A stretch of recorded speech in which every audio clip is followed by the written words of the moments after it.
ਤੁਸੀਂ ਦੇਖ ਰਹੇ ਹੋ ਪੰਜਾਬੀ ਨੈਸ਼ਨਲ ਟੈਲੀਵਿਜ਼ਨ ਪੰਜਾਬੀਆਂ ਦਾ ਇੰਟਰਨੈਸ਼ਨਲ ਚੈਨਲ। ਮਨਜੀਤ ਸਿੰਘ ਫਿਰਮਨ ਵੱਲੋਂ ਆਪ ਸਭਨਾਂ ਨੂੰ ਪਿਆਰ, ਅਦਬ ਅਤੇ ਸਤਿਕਾਰ ਭਰੀ ਸਤਿ ਸ਼੍ਰੀ ਅਕਾਲ, ਸਲਾਮ, ਨਮਸਤੇ। ਪ੍ਰੋਗਰਾਮ ਐਡਮਿੰਟਡ ਡੇਅ ਲੈ ਕੇ ਹਾਜ਼ਰ ਹਾਂ ਜੀ।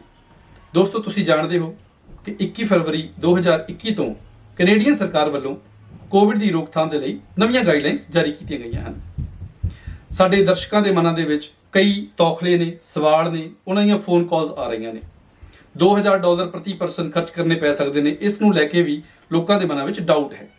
ਸੋ ਇਹਨਾਂ ਸਾਰੇ ਸਵਾਲਾਂ ਦੇ ਜਵਾਬ ਦੇਣ ਦੇ ਲਈ ਅੱਜ ਅਸੀਂ ਖਾਸ ਤੌਰ ਤੇ ਮਹਿਮਾਨ ਜਿਹੜੇ ਕਿ ਇੰਡੀਆ ਤੋਂ ਰੀਸੈਂਟਲੀ ਆਏ ਨੇ, ਨਵਪ੍ਰੀਤ ਕੌਰ ਜੀ ਨਾਲ ਤੁਹਾਡੀ ਗੱਲਬਾਤ ਕਰਵਾਉਣ ਜਾ ਰਹੇ ਹਾਂ। ਉਹ ਇਸ ਵੇਲੇ ਕੁਆਰੰਟਾਈਨ ਕਰ ਰਹੇ ਨੇ ਆਪਣੇ ਘਰ ਦੇ ਵਿੱਚ। ਸਟੂਡੀਓ ਵਿੱਚ ਬੁਲਾਉਣਾ ਸੰਭਵ ਨਹੀਂ ਸੀ, ਇਸ ਕਰਕੇ ਉਹਨਾਂ ਨਾਲ ਤੁਹਾਡੀ ਆਨਲਾਈਨ ਗੱਲਬਾਤ ਕਰਾਉਣੇ ਆ ਜੀ।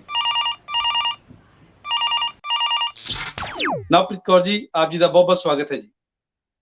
ਸਤਿ ਸ਼੍ਰੀ ਅਕਾਲ ਅਮਨਜੀਤ ਜੀ, ਔਰ ਇਸ ਸ਼ੋਅ ਨੂੰ ਦੇਖਣ ਵਾਲੇ ਸਾਰੇ ਹੀ ਸਰੋਤਿਆਂ ਨੂੰ ਮੇਰੇ ਵੱਲੋਂ ਜਾਨੀ ਕਿ ਨਵਪ੍ਰੀਤ ਕੌਰ ਵੱਲੋਂ ਪਿਆਰ ਭਰੀ ਸਤਿ ਸ਼੍ਰੀ ਅਕਾਲ।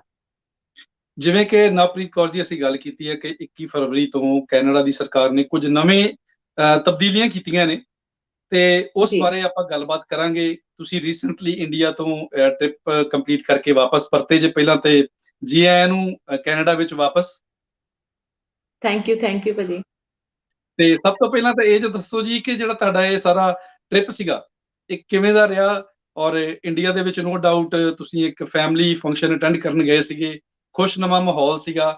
ਪਰਟੀਕੂਲਰਲੀ ਜਿਹੜਾ ਤੁਹਾਡਾ ਟਰੈਵਲਿੰਗ ਸੀ ਕੈਨੇਡਾ ਤੋਂ ਇੰਡੀਆ ਤੇ ਇੰਡੀਆ ਤੋਂ ਕੈਨੇਡਾ ਵਾਪਸ, ਉਹ ਕਿਵੇਂ ਦਾ ਰਿਹਾ? ਕਿੱਦਾਂ ਦੇ ਤਜਰਬੇ ਰਹੇ ਤੁਹਾਡੇ? ਜੇ ਦੇਖਿਆ ਜਾਵੇ ਮਨਜੀਤ ਜੀ, ਸਾਡੀ ਇਹ ਟਰੈਵਲ ਜਿਹੜਾ ਹੈਗਾ ਬਹੁਤ ਅੱਛਾ ਰਿਹਾ, ਕਿਉਂਕਿ ਬਹੁਤ ਟਾਈਮ ਤੋਂ ਅਸੀਂ ਸੋਚ ਰਹੇ ਸੀਗੇ, ਬਹੁਤ ਟਾਈਮ ਤੋਂ ਡਿਲੇ ਕੀਤਾ ਹੋਇਆ ਸੀਗਾ ਬਿਕਾਜ਼ ਆਫ ਕੋਵਿਡ ਕਿ ਕਦੋਂ ਤੱਕ ਅਸੀਂ ਜਾਈਏ। ਬਟ ਮੇਨ ਇਹ ਹੈਗਾ ਕਿ ਸਾਨੂੰ ਉਸ ਟਾਈਮ ਨਹੀਂ ਪਤਾ ਸੀਗਾ ਕਿ ਚੇਂਜਸ ਹੋਣ ਵਾਲੀਆਂ 21 ਫੈਬਰੂਰੀ ਤੋਂ, ਕਿਉਂਕਿ ਅਸੀਂ ਜਨਵਰੀ ਦੇ ਵਿੱਚ ਟਰੈਵਲ ਕੀਤਾ ਸੀਗਾ ਇੰਡੀਆ। ਜਨਵਰੀ 'ਚ ਗਏ ਸੀ ਪੂਰੀ ਫੈਮਿਲੀ, ਮੇਰੇ ਪਾਪਾ ਔਰ ਹਸਬੈਂਡ ਪਲੱਸ ਮੇਰਾ ਬੇਟਾ ਹੈ 9 ਮੰਥ ਦਾ ਸੀ ਉਸ ਟਾਈਮ ਜਦੋਂ ਅਸੀਂ ਇੰਡੀਆ ਟਰੈਵਲ ਕੀਤਾ ਹੈ।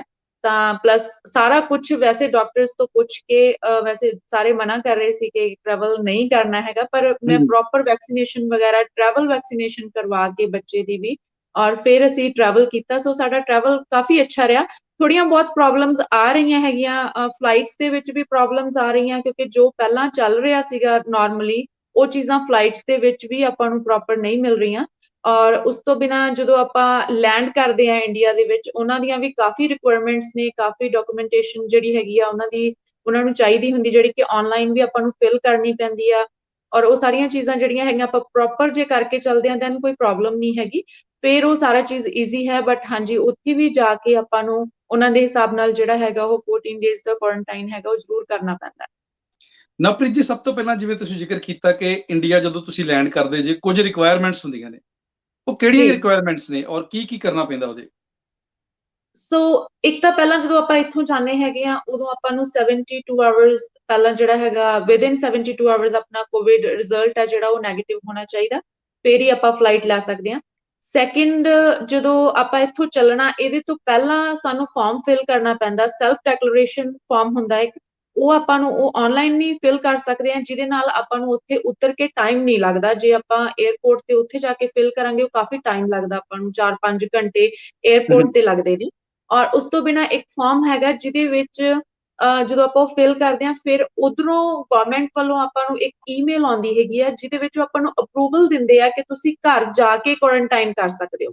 ਅਦਰਵਾਈਜ਼ ਜੇ ਉਹ ਅਪਰੂਵਲ ਨਹੀਂ ਦਿੰਦੇ, ਫਿਰ ਆਪਾਂ ਨੂੰ ਉੱਥੇ ਹੀ ਉਹਨਾਂ ਦੇ ਜਿਹੜੇ ਗਵਰਨਮੈਂਟ ਅਪਰੂਵਡ ਇੰਸਟੀਟਿਊਸ਼ਨਸ ਨੇ ਉੱਥੇ ਆਪਾਂ ਨੂੰ ਕੁਆਰੰਟਾਈਨ ਕਰਨਾ ਪੈਂਦਾ for I think 7 days quarantine ਉੱਥੇ ਕਰਨਾ ਪੈਂਦਾ। ਉਸ ਤੋਂ ਬਾਅਦ ਤੁਸੀਂ 7 ਡੇਜ਼ ਘਰ ਕਰ ਸਕਦੇ ਹੋ, ਪਰ ਜੇ ਆਪਾਂ ਉਹ ਪ੍ਰੋਪਰ ਫਿਲ ਕੀਤਾ ਹੋਇਆ, ਅਪਰੂਵਲ ਮਿਲੀ ਹੋਈ ਆ, ਫਿਰ ਆਪਾਂ ਸਿੱਧੇ ਘਰ ਜਾ ਸਕਦੇ ਹਾਂ। ਸੋ ਇੰਡੀਆ ਵਿੱਚ ਵੀ 14 ਦਿਨ ਦਾ ਕੁਆਰੰਟਾਈਨ ਜਿਹੜਾ ਉਹ ਕਰਨਾ ਪੈਂਦਾ ਜੀ? ਬਿਲਕੁਲ ਹਾਂਜੀ। ਜਿਵੇਂ ਕਿ ਜੀ ਮੈਂ ਪਹਿਲਾਂ ਜ਼ਿਕਰ ਕੀਤਾ ਸੀਗਾ ਕਿ 21 ਫਰਵਰੀ ਤੋਂ ਕੁਝ ਨਵੀਆਂ ਰਿਸਟ੍ਰਿਕਸ਼ਨਸ ਨੇ, ਉਹਨਾਂ ਦੀ ਮੈਂ ਥੋੜੀ ਜਿਹੀ ਤਰਤੀਬ ਦੱਸ ਦਿੰਦਾ ਤੁਹਾਨੂੰ ਕਿ ਕੀ ਰਿਕੁਆਇਰਮੈਂਟਸ ਨੇ, ਫਿਰ ਇਹਨਾਂ ਉੱਪਰ ਡਿਟੇਲ ਨਾਲ ਗੱਲਬਾਤ ਕਰਾਂਗੇ ਅਸੀਂ ਨਵਪ੍ਰੀਤ ਜੀ ਦੇ ਨਾਲ। ਸਭ ਤੋਂ ਪਹਿਲੀ ਗੱਲ ਤਾਂ ਇਹ ਹੈ ਜੀ ਕਿ ਤੁਹਾਨੂੰ ਇੱਕ ਜਿਹੜਾ ਗਵਰਨਮੈਂਟ ਅਪਰੂਵਡ ਹੋਟਲ ਆ, ਉਹਦੇ ਵਿੱਚ 3 ਰਾਤਾਂ ਜਾਂ 72 ਘੰਟੇ ਕਹਿ ਲਓ, ਉਹਦੀ ਰਿਜ਼ਰਵੇਸ਼ਨ ਜਿਹੜੀ ਆ ਉਹ ਕਰਾ ਕੇ ਆਉਣੀ ਪੈਣੀ ਹੈ ਜੀ। ਨੰਬਰ 2 ਤੇ ਤੁਹਾਨੂੰ ਔਨ ਅਰਾਈਵਲ ਕਿਸੇ ਵੀ ਕੈਨੇਡੀਅਨ 에ਅਰਪੋਰਟ ਤੇ ਤੁਸੀਂ ਪਹੁੰਚ ਰਹੇ ਜੇ, ਉੱਥੇ ਕੋਵਿਡ ਟੈਸਟ ਜਿਹੜਾ ਹੈ ਉਹ ਕਰਵਾਉਣਾ ਪਵੇਗਾ। ਫਿਰ ਤੁਹਾਨੂੰ ਉਹ ਜਿਹੜਾ ਤੁਸੀਂ ਹੋਟਲ ਬੁੱਕ ਕਰਵਾਇਆ ਸੀਗਾ, ਉਹਦੀ ਪੇਮੈਂਟ ਕਰਨ ਤੋਂ ਬਾਅਦ ਤੁਸੀਂ 3 ਰਾਤਾਂ ਜਾਂ 72 ਘੰਟੇ ਉੱਥੇ ਸਟੇ ਕਰਨਾ ਹੈ। ਔਰ ਉਹਦੀ ਜਿਹੜੀ ਪੇਮੈਂਟ ਆ ਉਹਦੇ ਵਿੱਚ ਕੀ ਕੀ ਇਨਕਲੂਡ ਹੁੰਦਾ, ਇਹ ਵੀ ਅਸੀਂ ਨਵਪ੍ਰੀਤ ਦੇ ਕੋਲੋਂ ਜਾਣਨ ਦੀ ਕੋਸ਼ਿਸ਼ ਕਰਾਂਗੇ ਜੀ। ਸੋ ਨਵਪ੍ਰੀਤ ਜੀ, ਸਭ ਤੋਂ ਪਹਿਲਾਂ ਇਹ ਦੱਸੋ ਮੈਨੂੰ ਕਿ ਜਦੋਂ ਤੁਸੀਂ ਇੰਡੀਆ ਤੋਂ ਚੱਲੇ ਬੋਰਡਿੰਗ ਜੀ ਕਰਨ ਦੇ ਲਈ ਵਾਪਸ ਇੱਥੇ ਕੈਨੇਡਾ ਦੇ ਵਿੱਚ, ਤੇ ਉੱਥੇ ਕਿਹੜੀਆਂ-ਕਿਹੜੀਆਂ ਰਿਕੁਆਇਰਮੈਂਟਸ ਪੂਰੀਆਂ ਕਰਨੀਆਂ ਪੈਂਦੀਆਂ ਜਾਂ ਕਿਹੜੇ-ਕਿਹੜੇ ਡਾਕੂਮੈਂਟ ਜਿਹੜੇ ਨੇ ਉਹ ਸਕਰੀਨਿੰਗ ਆਫਿਸਰਸ ਨੂੰ ਸ਼ੋ ਕਰਨੇ ਪੈਂਦੇ ਨੇ? ਸਭ ਤੋਂ ਪਹਿਲਾਂ ਤਾਂ ਜੀ ਜਿਹੜੀ ਇਹਨਾਂ ਦੀ ਰਿਕੁਆਇਰਮੈਂਟ ਹੈਗੀ ਆ ਉਹ ਹੈਗੀ ਆ ਨੈਗੇਟਿਵ ਕੋਵਿਡ ਰਿਜ਼ਲਟ, ਜਿਹੜਾ ਤੁਹਾਡਾ ਜੀ, ਹੋਣਾ ਚਾਹੀਦਾ ਜ਼ਰੂਰੀ ਆਪਣੀ ਫਲਾਈਟ ਲੈਣ ਦੇ ਲਈ, ਬੋਰਡ ਕਰਨ ਦੇ ਲਈ ਤੁਹਾਨੂੰ ਉਹ ਜ਼ਰੂਰ ਦੇਖਦੇ ਆ ਉੱਥੇ। ਔਰ ਹੂੰ, ਉਸ ਤੋਂ ਬਿਨਾਂ ਜਿਹੜਾ ਹੈਗਾ ਉਹ ਇਹਨਾਂ ਨੇ ਅਲੱਗ-ਅਲੱਗ ਇਸ ਟਾਈਮ ਤੇ ਉੱਤੇ ਸਟੇजेस ਬਣਾਈਆਂ, ਉਹ ਜਦੋਂ ਆਪਾਂ ਆਨਲਾਈਨ ਚੈੱਕ ਕਰਦੇ ਆ ਜਾਂ ਵੈਬਸਾਈਟ ਤੇ ਜਾ ਕੇ ਵੀ ਚੈੱਕ ਕਰਾਂਗੇ, ਉਹਨਾਂ ਨੇ ਤੁਹਾਨੂੰ ਦੱਸਣਾ ਹੈਗਾ ਕਿ ਕੌਣ ਜਿਹੜਾ ਹੈਗਾ ਉਹ ਟਰੈਵਲ ਕਰ ਸਕਦਾ। ਥੋੜੀਆਂ ਜਿਹੀਆਂ ਪ੍ਰੋਬਲਮਸ ਜਿਹੜੇ ਵਿਜ਼ਿਟਰਸ ਨੇ, ਵਰਕ ਪਰਮਿਟ ਤੇ ਨੇ ਜਾਂ ਸਟੂਡੈਂਟਸ ਨੇ, ਉਹਨਾਂ ਨੂੰ ਆ ਰਹੀਆਂ ਕਿਉਂਕਿ ਉਹਨਾਂ ਦੀ ਸਪੈਸ਼ਲ ਅਲੱਗ ਤੋਂ ਲਾਈਨ ਲੱਗੀ ਹੁੰਦੀ ਹੈ ਇੱਕ, ਜਿਹਦੇ ਵਿੱਚ ਜੀ, ਉਹਨਾਂ ਦਾ ਜਿਹੜਾ ਵੀਜ਼ਾ ਹੈਗਾ ਉਹਨੂੰ ਉਹ ਵੈਰੀਫਾਈ ਕਰਦੇ ਹੈਗੇ ਨੇ, ਉਸ ਤੋਂ ਬਾਅਦ ਹੀ ਤੁਹਾਨੂੰ ਟਰੈਵਲ ਕਰਨ ਦਿੰਦੇ ਹੈਗੇ।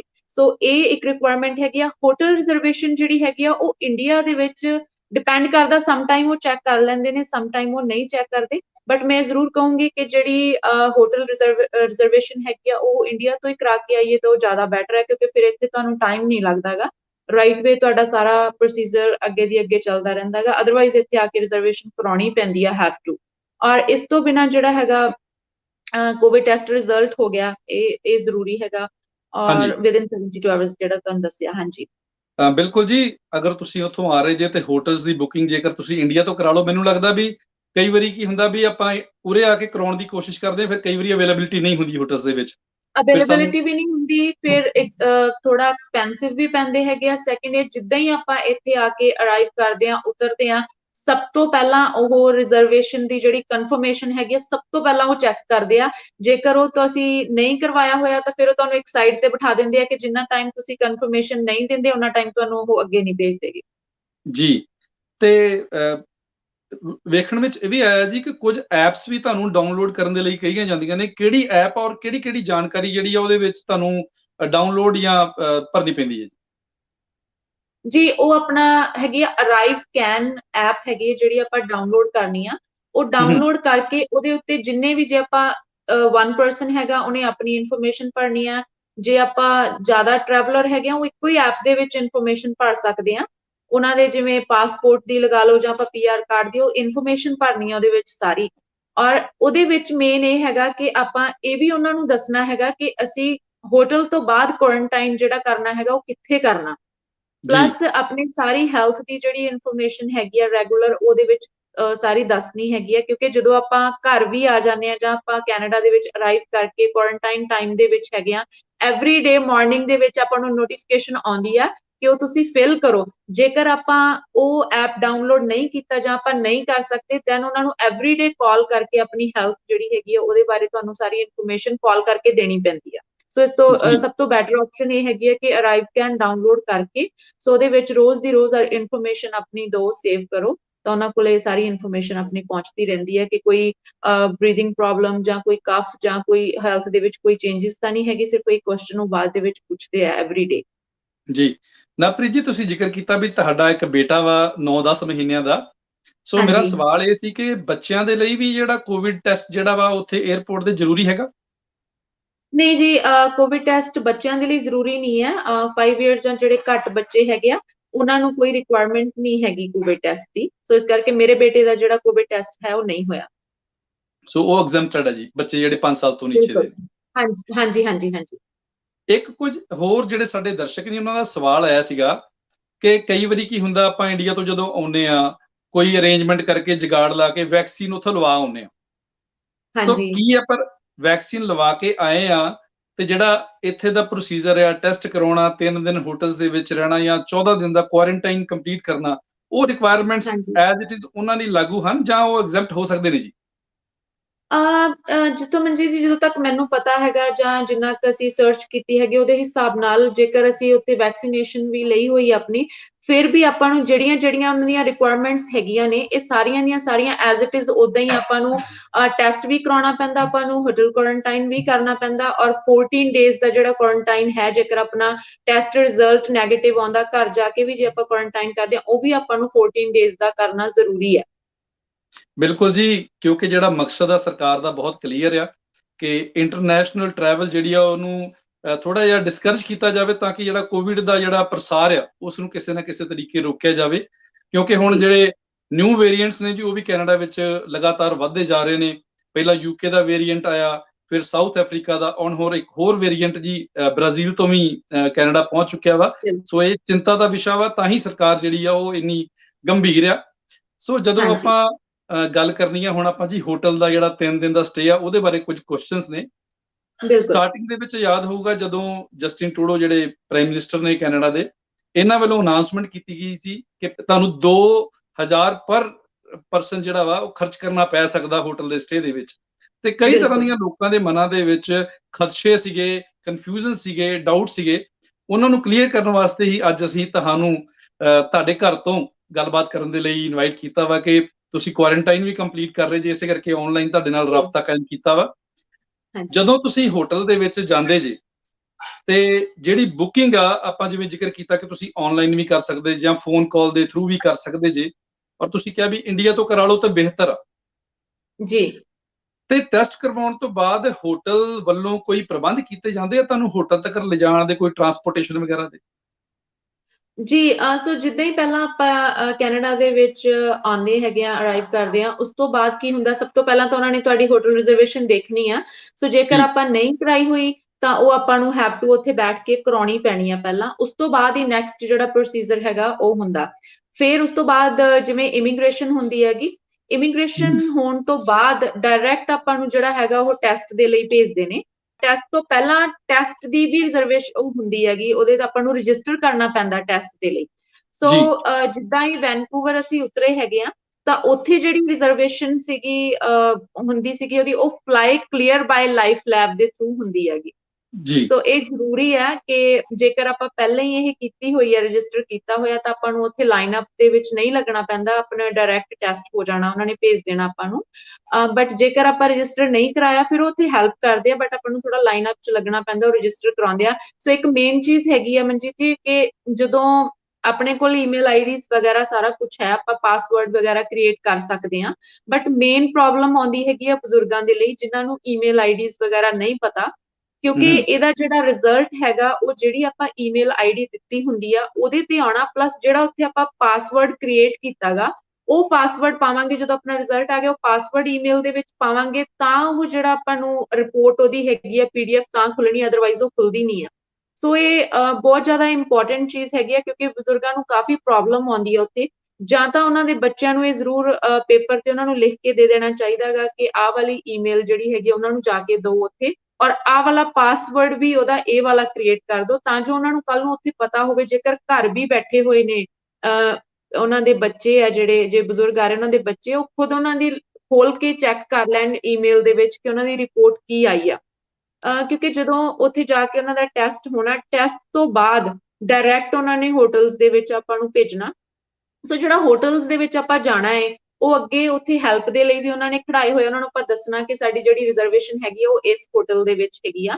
ਤਾਂ ਉਹਨਾਂ ਨੇ ਬਾਏ ਸ਼ਟਲ ਜਾ ਸਕਦੇ ਆ ਆਪਾਂ, ਕਿਉਂਕਿ ਉਹਨਾਂ ਦੀਆਂ ਗੱਡੀਆਂ ਆਲਰੇਡੀ ਉੱਥੇ ਖੜੀਆਂ ਹੁੰਦੀਆਂ, ਜਿਹੜੇ ਆਪਾਂ ਨੂੰ ਉੱਥੇ ਚੜਾਉਣਾ, ਉਹਨਾਂ ਨੇ ਸਿੱਧਾ ਜਾ ਕੇ ਆਪਾਂ ਨੂੰ ਹੋਟਲ ਦੇ ਵਿੱਚ ਛੱਡਣਾ ਹੈ। ਸੈਕਿੰਡ, ਬਾਏ ਟੈਕਸੀ ਵੀ ਜਾ ਸਕਦੇ ਆਂਗੇ ਆਪਾਂ, ਜੇਕਰ ਆਪਾਂ, ਕਿਉਂਕਿ ਹੂੰ, ਮੇਰਾ ਬੇਟਾ ਛੋਟਾ ਸੀਗਾ, ਸੋ ਸ਼ਟਲ ਦੇ ਵਿੱਚ ਉਹ ਜ਼ਿਆਦਾ ਪਰਿਵਾਰਾਂ ਨੂੰ ਵੀ ਭੇਜ ਦਿੰਦੇ ਆ। ਸੋ ਮੈਨੂੰ ਇਹ ਸੀਗਾ ਕਿ ਸ਼ਟਲ ਦੇ ਲਈ ਵੇਟ ਵੀ ਥੋੜੀ ਕਈ ਵਾਰ ਕਰਨੀ ਪੈਂਦੀ ਹੈਗੀ, ਬਟ ਜੇ ਆਪਾਂ ਟੈਕਸੀ ਹੂੰ, ਕਰਾਉਣੇ ਹੈਗੇ ਆ ਤਾਂ ਆਪਾਂ ਰਾਈਟ ਵੇ ਜਾ ਸਕਦੇ ਆਂਗੇ ਉਸੇ ਟਾਈਮ। ਟੈਕਸੀ ਦੇ ਮਨਜੀਤ ਜੀ, ਉਹ $20 ਲੈਂਦੇ ਨੇ ਟੈਕਸੀ ਡਰਾਈਵਰ, $20 ਦੇਣੇ ਆ ਉਹਨਾਂ ਨੂੰ, ਔਰ ਉਹ ਤੁਹਾਨੂੰ ਇੱਕ ਉਹਦੀ ਰਿਸਿਪਟ ਦੇ ਦਿੰਦੇ ਨੇ, ਜਿਹੜੀ ਕਿ ਆਪਾਂ ਹੋਟਲ ਦੇ ਵਿੱਚ ਜਾ ਕੇ ਉਹਨਾਂ ਨੂੰ ਦਿਖਾ ਦੇਣੀ, ਔਰ ਉਹ ਤੁਹਾਨੂੰ $20 ਤੁਹਾਡੇ ਰੀਫੰਡ ਕਰ ਦਿੰਦੇ। ਸੋ ਦੈਟਸ ਵੈਰੀ ਗੁੱਡ ਜੀ। ਇਹ ਤੁਸੀਂ ਵਾਕਈ ਬਹੁਤ ਵਧੀਆ ਇਨਫੋਰਮੇਸ਼ਨ ਸਾਂਝੀ ਕੀਤੀ ਆ ਕਿ ਤੁਹਾਡੇ ਕੋਲ ਦੋਨੋਂ ਆਪਸ਼ਨਸ ਨੇ। ਤੁਸੀਂ ਸ਼ਟਲ ਦੇ ਵਿੱਚ ਬਿਲਕੁਲ, ਵੀ ਜਾ ਸਕਦੇ ਆ, ਔਰ ਜਿਵੇਂ ਤੁਸੀਂ ਜ਼ਿਕਰ ਕੀਤਾ ਵੀ ਤੁਹਾਡਾ ਬੱਚਾ ਛੋਟਾ ਵਾ, ਤੁਸੀਂ ਉਹਦੀ ਹੈਲਥ ਨੂੰ ਹਾਂਜੀ, ਲੈ ਕੇ ਥੋੜਾ ਜਿਹਾ ਕੌਨਸ਼ੀਅਸ ਜੇ, ਕੰਸਰਨ ਜੇ, ਇਸ ਕਰਕੇ ਤੁਸੀਂ ਟੈਕਸੀ ਵੀ ਲੈ ਸਕਦੇ ਜੇ। ਸੋ ਇਹ ਅਲੱਗ-ਅਲੱਗ ਹੋਟਲਸ ਦਾ ਅਲੱਗ-ਅਲੱਗ ਪ੍ਰੋਸੀਜਰ ਹੋ ਸਕਦਾ ਵਾ। ਇੱਥੇ ਜੀ। ਮੈਨੂੰ ਇਹ ਵੀ ਦੱਸ ਦਿਓ ਜੀ ਕਿ ਜਿਹੜੇ ਹੋਟਲਸ ਦੇ ਰੇਟਸ ਵਗੈਰਾ ਨੇ, ਇਹ ਸਾਰੇ ਹੋਟਲਸ ਦੇ ਸੇਮ ਨੇ ਜਾਂ ਇਹ ਵੇਰੀ ਵੀ ਕਰ ਸਕਦੇ ਨੇ ਜੀ? ਮਨਜੀਤ ਜੀ, ਸਾਰੇ ਹੋਟਲਸ ਦਾ ਡਿਫਰੈਂਟ ਹੈਗੇ ਨੇ ਰੇਟਸ, ਆਪਾਂ ਸਾਰਿਆਂ ਦੇ ਸੇਮ ਨਹੀਂ ਕਹਿ ਸਕਦੇ, ਪਰ ਜਿੱਥੇ ਅਸੀਂ ਰਹੇ ਸੀਗੇ, ਜਿਹੜੇ ਹੋਟਲਸ ਦੇ ਵਿੱਚ ਅਸੀਂ ਰਹੇ ਹਾਂ, 4 ਪੁਆਇੰਟਸ ਹੋਟਲਸ ਦੇ ਵਿੱਚ ਰਹੇ ਸੀ, ਵੈਨਕੂਵਰ ਅਸੀਂ ਲੈਂਡ ਕੀਤੇ ਸੀਗੇ, ਤਾਂ ਅਸੀਂ 4 ਜਣੇ ਸੀ, ਮੇਰੇ ਪਾਪਾ ਔਰ ਮੇਰੇ ਹਸਬੈਂਡ, ਮੈਂ ਔਰ ਮੇਰਾ ਬੇਟਾ। ਸੋ ਸਾਡਾ ਅਰਾਊਂਡ 4 ਜਣਿਆਂ ਦਾ ਜਿਹੜਾ ਹੈਗਾ ਉਹ 1 ਰੂਮ ਦੇ ਵਿੱਚ ਡਬਲ 2 ਬੈੱਡ ਲੱਗੇ ਹੋਏ ਸੀ, ਡਬਲ ਬੈੱਡ ਸੀ, ਔਰ ਉਹਨਾਂ ਦਾ ਸਾਨੂੰ $2330 ਮੈਂ ਪੇ ਕੀਤੇ ਨੇ ਟੋਟਲ ਆਲ ਟੁਗੇਦਰ, ਇੰਨੇ ਪੇਮੈਂਟ ਸਾਡੀ ਹੋਈ ਹੈਗੀ। ਬਾਕੀ ਜਿਹੜੀ ਮੈਂ ਉਹਨਾਂ ਨਾਲ ਗੱਲ ਕੀਤੀ ਸੀ, ਕਿਉਂਕਿ ਮੈਨੂੰ ਵੀ ਸੀਗਾ ਕਿ ਥੋੜਾ ਬਹੁਤ ਇਹਨਾਂ ਤੋਂ ਜਾਣੀਏ, ਕਿਉਂਕਿ ਮੈਨੂੰ ਲੱਗਿਆ ਸੀਗਾ ਕਿ ਜ਼ਿਆਦਾ ਪੇ ਕੀਤੇ ਆ, ਜ਼ਿਆਦਾ ਐਕਸਪੈਂਸਿਵ ਆ, ਕਿਉਂਕਿ ਜਦੋਂ ਮੈਂ ਇੰਡੀਆ ਦੇ ਵਿੱਚ ਹੀ ਮੈਂ ਇਹ ਰਿਜ਼ਰਵੇਸ਼ਨ ਕਰਵਾਈ ਸੀਗੀ, ਪਰ ਉਦੋਂ ਨਾ ਸਾਨੂੰ ਪਤਾ ਨਹੀਂ ਸੀ ਲੱਗ ਰਿਹਾ, ਇਹ ਕਾਫੀ ਪ੍ਰੋਬਲਮ ਆ ਰਹੀ ਸੀ ਜਦੋਂ ਕਿਸੇ ਨੂੰ ਵੀ ਕਾਲ ਕਰਦੇ ਆ ਮਨਜੀਤ ਜੀ, ਜਿਨ੍ਹਾਂ ਨੇ ਟਰੈਵਲ ਕੀਤਾ ਮੇਨ ਉਹਨਾਂ ਨੂੰ ਸਾਰੀਆਂ ਚੀਜ਼ਾਂ ਦਾ ਪਤਾ ਲੱਗ ਗਿਆ ਕਿ ਕਿੱਦਾਂ ਕਿੱਦਾਂ ਹੁੰਦਾ, ਬਟ ਜਿਹਨੇ ਟਰੈਵਲ ਨਹੀਂ ਕੀਤਾ ਉਹਨਾਂ ਕੋਲੇ ਇਨਫੋਰਮੇਸ਼ਨ ਹੈ, ਬਟ ਉਹਨਾਂ ਕੋਲੇ ਉਨੀ ਕਰੈਕਟ ਇਨਫੋਰਮੇਸ਼ਨ ਨਹੀਂ ਆ। ਕਈਆਂ ਨੇ ਸਾਨੂੰ ਕਿਹਾ ਕਿ ਤੁਸੀਂ ਹੋਟਲ ਦੇ ਵਿੱਚ ਡਾਇਰੈਕਟ ਕਾਲ ਕਰਕੇ ਨਹੀਂ ਕਰਾ ਸਕਦੇ, ਕਈਆਂ ਨੇ ਕਿਹਾ ਕਿ ਤੁਸੀਂ ਆਨਲਾਈਨ ਨਹੀਂ ਕਰਾ ਸਕਦੇ। ਫਿਰ ਮੈਂ ਜਿਹੜੀ ਉਹਨਾਂ ਨੇ ਵੈਬਸਾਈਟ ਦੇ ਉੱਤੇ, ਗਵਰਨਮੈਂਟ ਵੈਬਸਾਈਟ ਦੇ ਉੱਤੇ ਨੰਬਰ ਦਿੱਤੇ ਹੋਏ, ਮੈਂ ਉਹਨਾਂ ਨੂੰ ਕਾਲ ਕੀਤੀ ਔਰ ਉਹਨਾਂ ਨੇ ਬੁੱਕ ਕਰਕੇ ਦਿੱਤਾ ਸੀਗਾ। ਸੋ ਮੈਨੂੰ ਲੱਗਿਆ ਕਿ ਮੇਬੀ ਜੇ ਉੱਥੋਂ ਆਪਾਂ ਕਰਵਾਇਆ ਹੈਗਾ, ਮੇਬੀ ਤਾਂ ਕਰਕੇ ਜ਼ਿਆਦਾ ਚਾਰजेस ਲੱਗੇ ਨੇ। ਸੋ ਮੈਂ ਮੇਕ ਸ਼ੋਰ ਕਰਨ ਵਾਸਤੇ ਜਦੋਂ ਅਸੀਂ ਹੋਟਲ ਪਹੁੰਚੇ, ਮੈਂ ਉਹਨਾਂ ਨਾਲ ਗੱਲ ਕੀਤੀ, ਪਰ ਉਹਨਾਂ ਨੇ ਮੈਨੂੰ ਦੱਸਿਆ ਕਿ ਅਰਾਊਂਡ ਜੇ 1 ਪਰਸਨ ਹੈਗਾ, ਇਹ ਰੂਮ ਦੇ ਹਿਸਾਬ ਨਾਲ ਚਾਰजेस ਨਹੀਂ ਹੈਗੇ, ਇਹ ਪਰਸਨਸ ਦੇ ਹਿਸਾਬ ਨਾਲ ਚਾਰजेस ਨੇ। ਜਿਹੜਾ ਉਹਨਾਂ ਦਾ ਸੀ ਉਹ ਮੈਨੂੰ ਨਹੀਂ ਪਤਾ ਕਿ ਬਾਕੀਆਂ ਦਾ ਕੀ ਹਿਸਾਬ ਹੋਊਗਾ, ਬਟ ਉਹਨਾਂ ਨੇ ਮੈਨੂੰ ਦੱਸਿਆ ਕਿ ਜਿਹੜਾ 1 ਪਰਸਨ, ਜੇ ਤੁਸੀਂ ਇੱਥੇ ਰਹਿੰਦੇ ਹੋ ਤਾਂ ਅਰਾਊਂਡ $1050 ਤੱਕ ਖਰਚਾ ਆਉਂਦਾ ਗਾ, ਔਰ ਜੇ 2 ਜਣੇ ਹੈਗੇ ਹੋ 1700 ਤੱਕ ਆ, ਪਲੱਸ ਜੇ 3 ਪਰਸਨ ਹੈਗੇ ਹੋ ਤਾਂ ਅਰਾਊਂਡ 2300 ਜਾਂ 2200 ਤੱਕ ਜਿਹੜਾ ਹੈਗਾ ਉਹ ਖਰਚਾ ਆਉਂਦਾ, ਜਿਹੜਾ ਕਿ ਨਾਨ ਰਿਫੰਡੇਬਲ ਹੈਗਾ ਜਦੋਂ ਤੁਸੀਂ ਇੱਕ ਵਾਰੀ ਪੇ ਕਰ ਦਿੱਤਾ। ਨਵਪ੍ਰੀਤ ਜੀ, ਤਾਂ ਹੀ ਤੁਹਾਨੂੰ ਅਸੀਂ ਸਪੈਸ਼ਲ ਬੁਲਾਇਆ ਵਾ, ਕਿਉਂਕਿ ਤੁਸੀਂ ਇਹ ਸਾਰੇ ਪ੍ਰੋਸੀਜਰ ਦੇ ਵਿੱਚੋਂ ਲੰਘ ਚੁੱਕੇ ਜੇ, ਤੁਹਾਨੂੰ ਕੱਲੇ ਸਟੈਪ ਦਾ ਪਤਾ ਵਾ ਵੀ ਕੀ ਕੀ ਇਹਦੇ ਰਿਕੁਆਇਰਮੈਂਟਸ ਨੇ, ਕਿਵੇਂ ਇਸ ਨੂੰ ਅਸੀਂ ਕੰਪਲੀਟ ਕਰ ਸਕਦੇ ਆ। ਮੇਰੇ ਕੋਲ ਹੋਰ ਵੀ ਕਾਫੀ ਅਹਿਮ ਜਾਣਕਾਰੀ ਆ ਹੋਟਲਸ ਦੇ ਰੇਟਸ ਦੇ ਬਾਰੇ, ਪਰ ਇੱਕ ਬ੍ਰੇਕ ਦਾ ਸਮਾਂ ਹੋ ਚੁੱਕਿਆ ਵਾ ਜੀ। ਪਰ ਸਾਡੇ ਦਰਸ਼ਕਾਂ ਨੂੰ ਮੈਂ ਬੇਨਤੀ ਕਰਾਂਗਾ ਕਿ ਕਾਫੀ ਅਹਿਮ ਜਾਣਕਾਰੀਆਂ ਨਵਪ੍ਰੀਤ ਜੀ ਨੇ ਅਗਲੇ ਹਿੱਸੇ ਦੇ ਵਿੱਚ ਸ਼ੇਅਰ ਕਰਨੀਆਂ ਨੇ। ਇੱਥੇ ਅਸੀਂ ਬ੍ਰੇਕ ਦੇ ਲਈ ਰੁਕਦੇ ਹਾਂ, ਔਰ ਬ੍ਰੇਕ ਤੋਂ ਬਾਅਦ ਇਸ ਗੱਲਬਾਤ ਨੂੰ ਅਸੀਂ ਜਾਰੀ ਰੱਖਾਂਗੇ ਜੀ।